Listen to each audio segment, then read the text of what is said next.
नमस्कार दोस्तों, आज हम बात करने वाले हैं फर्मेंटेशन के बारे में, जो कि एक तरह का एनएरोबिक रेस्पिरेशन भी है। ओके, ये टॉपिक इम्पोर्टेंट है गुजकेट और नीट एग्जाम के लिए, तो ध्यान से देखना। देखते हैं फर्मेंटेशन क्या होता है। फर्मेंटेशन पहले तो कहाँ पे होता है? ईस्ट में होता है। और वो क्या होता है? The incomplete oxidation of glucose is achieved under anaerobic condition by sets of reaction where pyruvic acid is converted into CO2 and ethanol। Okay, incomplete oxidation होता है ग्लूकोज का, और क्या बनता है? फाइनल प्रोडक्ट क्या होती है उसकी? इथेनॉल और CO2 होता है। ओके, उसकी फाइनल प्रोडक्ट है। कहाँ पे होता है? ईस्ट में होता है।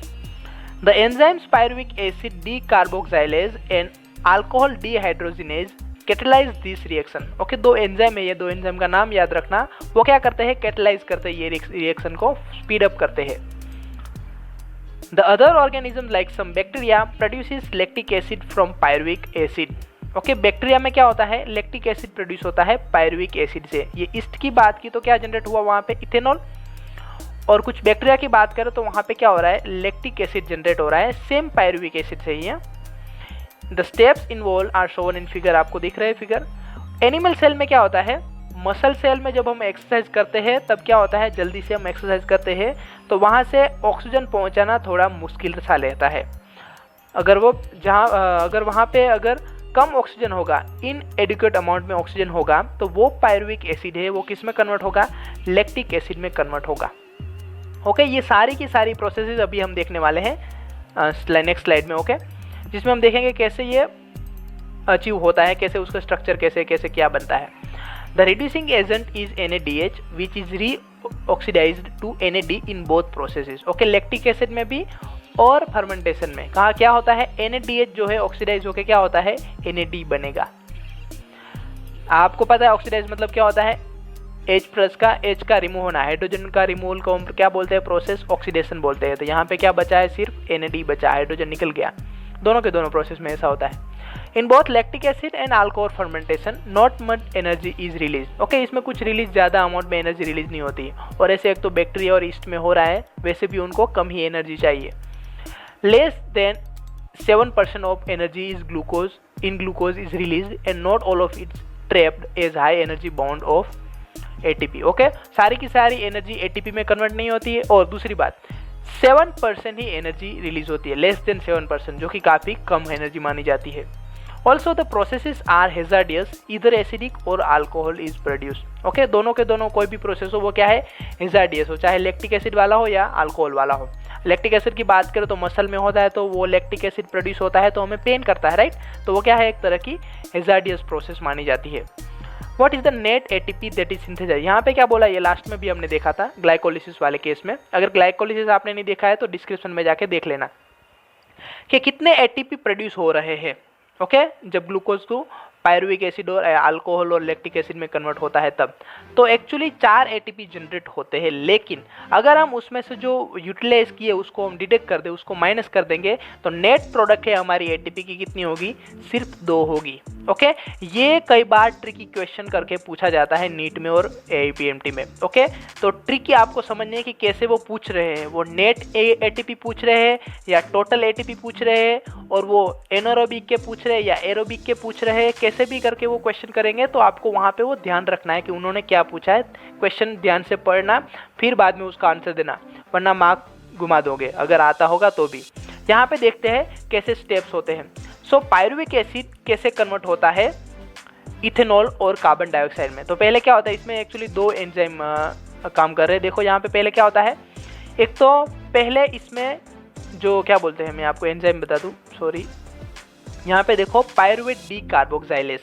डीकार्बोक्सिलेज मतलब जो कार्बन डाइऑक्साइड को रिमूव करे वो। ओके, तो ये कार्बन डाइऑक्साइड यहाँ से अगर रिमूव होगा, CO2 तुम यहाँ से निकाल दो। ओके, CO2 को माइनस करो तो क्या बचेगा हमारे पास? CH3COH। इसको हम क्या बोलते हैं? एसिटाल्डिहाइड। ओके, बीच का इंटरमीडिएट स्टेज आता है, वो क्या है? एसिटाल्डिहाइड बनता है। उसके बाद इसमें H ऐड होता है, ये वाला, और क्या बनता है? फाइनली इथेनॉल बनता है। यहाँ पे देखो CH3CH हमारे पास था, लेकिन यहाँ पे क्या हुए? 2 H, एक ये H और ये H, 2 H यहाँ से ऐड हुए। ओके, NADH NaDH था, NaH+, ये दोनों कहाँ पे गए, एक यहाँ पे आया और NaDH से एक यहाँ पे, 2 H आए तो ये क्या बन गया, CH3 CH2OH बन गया। फाइनली हमारी प्रोडक्ट क्या हुई, इसको बोलते हैं इथेनॉल। और NaD का क्या, NaDH का क्या हो गया, NaD। ओके, एंजाइम याद रखना। और CO2 रिमूव हो रहा है, ये हमने प्लस करके CO2 यहाँ पे लिख दिया। ओके, तो ये प्रोसेस हो रही है फर्मेंटेशन में, ईस्ट में। ओके, ये वाली एक प्रोसेस है। दूसरी प्रोसेस कैसी है, पायरुविक एसिड से लैक्टिक एसिड बनने की। इसमें भी क्या हो रहा है, एक H+ क्या हो रहा है, ऐड हो रहा है इसके अंदर और कुछ बना रहा है। क्या बना रहा है, लैक्टिक एसिड। यहाँ पे देखो, यहाँ से एक H है, नहीं है अभी, राइट, यहाँ पे आ गया तो क्या हो गया, यहाँ से H इसमें आ गया तो क्या बन गया, ये लैक्टिक एसिड बन गया। ओके, कुछ और चेंज नहीं है, बाकी का सारा सेम है, सिर्फ एक H ऐड हुआ है, NaDH कन्वर्ट हो गया, किस में कन्वर्ट हो गया, NaD में, और यहाँ पे एक H आ गया। ओके, ये सिंपल प्रोसेस है। ओके, इसमें क्या होता है, लैक्टिक डिहाइड्रोजिनेज, लैक्टेट डिहाइड्रोजिनेज करके एंजाइम है, वो इसमें रोल प्ले करता है। ओके, और इसमें alcohol dehydrogenase, okay, alcohol dehydrogenase and pyruvate decarboxylase, दो एंजाइम काम कर रहे हैं। डिहाइड्रोजिनेज क्या करेगा, हाइड्रोजन रिमूव करने का काम करेगा। कार्बोक्साइलेज क्या करेगा, कार्बन डाइऑक्साइड रिमूव करने का काम करेगा। तो ये थी सारी प्रोसेसेस।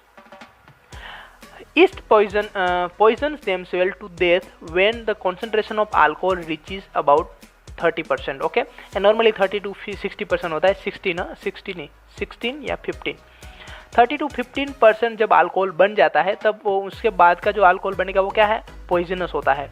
ओके, उसमें ईस्ट का मरने के चांसेस भी है।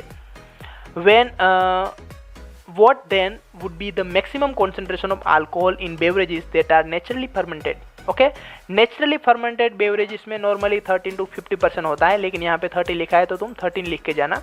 नॉर्मली 13 to 15 होता है। नेचुरली जो फर्मेंटेड करके निकलता है ना अल्कोहल का कंटेंट, वो concentration. How do you think alcoholic beverage of alcohol content greater than the concentration are obtain? लेकिन हम जो अल्कोहल जो ड्रिंक करते हैं, जो लोग ड्रिंक करते हैं, वो हम नहीं करते, जो लोग ड्रिंक करते हैं आपने देखा होगा कि वो 45% 43% जो बोतल में लिखा होता है 43% अल्कोहल, अगर आपने कहीं पे देखा हो तो उसमें अल्कोहल का कंटेंट लिखा होता है।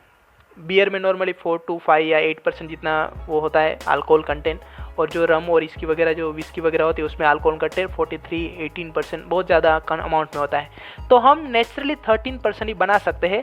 तो ऐसा ग्रेटर कंटेंट कैसे बनाते हैं, कॉन्सेंट्रेशन ज़्यादा कहाँ से लाते हैं? तो क्या करते हैं, डिस्टिलेशन करके एक प्रोसेस आता है जिसमें क्या करते हैं, उसको गर्म करते हैं 800 या 1000 डिग्री सेल्सियस में। उसमें क्या होता है, पानी को वो रिमूव कर देगा और फिर उसको कंडेंस करेंगे तो क्या होगा, कॉन्सेंट्रेटेड अल्कोहल बनेगा। क्या बनेगा, कॉन्सेंट्रेटेड अल्कोहल। आपको पता ही है पानी रिमूव करने से क्या होगा, कॉन्सेंट्रेशन चीज़ें बन जाती है। What then is process by which organism can carry out complete oxidation of glucose and extract the energy stored to synthesize a larger number of ATP molecules needed for cellular metabolism? ये तो हमने देखा anaerobic respiration के बारे में। तो ऐसी कौन सी प्रोसेस है जिसमें ग्लूकोज का पूरा इस्तेमाल किया जाता हो, मैक्सिमम यूटिलाइजेशन होता हो और उससे ज़्यादा अमाउंट में एटीपी भी जनरेट होते हो? तो उसका आंसर है aerobic respiration. Okay, aerobic respiration में हमने देखा है इसमें तो क्या 2 या 3 ही एटीपी जनरेट हो रहे हैं। एरोबिक रेस्पिरेशन में 36 जितने एटीपी जनरेट होते हैं। हम हमारे नेक्स्ट पॉइंट है क्रेब साइकिल, उसमें देखेंगे कि कितने कैसे पॉइंट एटीपी जनरेट होते हैं, क्रेब साइकिल और ईटीसी करके। ओके, जो इलेक्ट्रॉन ट्रांसपोर्ट सिस्टम है उसमें हम देखेंगे कि कैसे ज़्यादा अमाउंट में एनर्जी जनरेट होती है एरोबिक रेस्पिरेशन वाले केस में। In eukaryotic this steps take place within the mitochondria and this requires O2। अगर कंप्लीट ऑक्सीडेशन करना है उसका तो हमको क्या चाहिएगा, O2 चाहिए होगा, तभी जाके वो क्या होगा, जनरेट होगा अच्छी मात्रा में ATP. Aerobic respiration is the process that leads to a complete oxidation of organic substances in the presence of oxygen and releases carbon dioxide and water and a large amount of energy present in the substrate. Okay, ये last video में हमने देखा था कि कैसे aerobic respiration से glucose to pyruvate and pyruvate to CO2 + H2ON energy release होती है। This type of respiration is most common in higher organism. देखो जिसमें ग्लूकोज से पायरुवेट से क्या बन रहा है, CO2 and H2O रिलीज हो रहा है और एनर्जी रिलीज होता है। कहाँ पे होती है ये, हायर ऑर्गेनिज्म में होती है। We will look at this processes in the next section. Okay, next section में हम देखेंगे कि कैसे क्या होती है। और ये एक बात मैं बता दूं, अगर आपने ग्लाइकोलिसिस का वीडियो नहीं देखा है तो प्लीज़ वो देख लीजिए, आपको ज़्यादा इन्फॉर्मेशन वहाँ से मिलेगी। इस वीडियो में बस इतना ही। अगर अच्छा लगा है तो लाइक कर दीजिएगा और अपने फ्रेंड को शेयर कीजिए। I Ashok Vaghela, thank you very much for the watching guys. And amending oneself को सब्सक्राइब कर दीजिए अगर आपने अभी तक सब्सक्राइब नहीं किया है तो। Thank you.